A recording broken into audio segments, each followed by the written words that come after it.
Blog এসেছি, কারণ আমি বেশি ব্লগ করি না, কারণ আমার একটা সাবস্ক্রাইবার হতে পারে আমি ইউটিউব চ্যানেল তো সাবস্ক্রাইবার তো দেখিনি, একটাই প্রথম ভিডিওতে একটা খালি দেখেছি, যেন আমার ভাইয়ের ফোন দেখেছে, আমি একা দেখি তোরা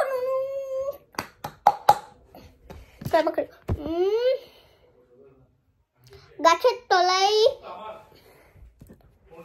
গা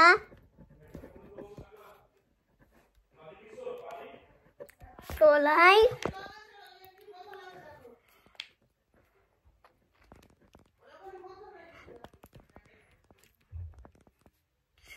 ব্যাঙের ছাতা,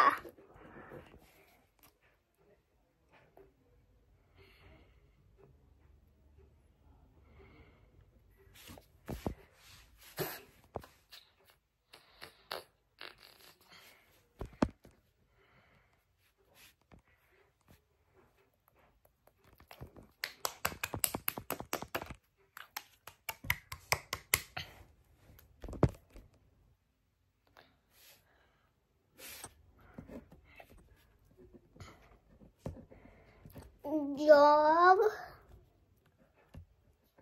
থেকে পানি নাও,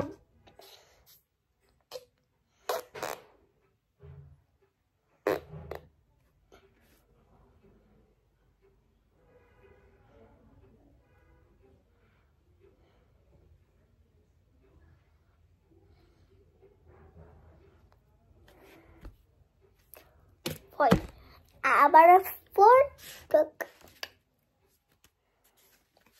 আর গাইস এখন রাত হয়ে গেছে মেলা, তাই আমি এখন শুয়ে পড়ি আমার রুমে। বাই।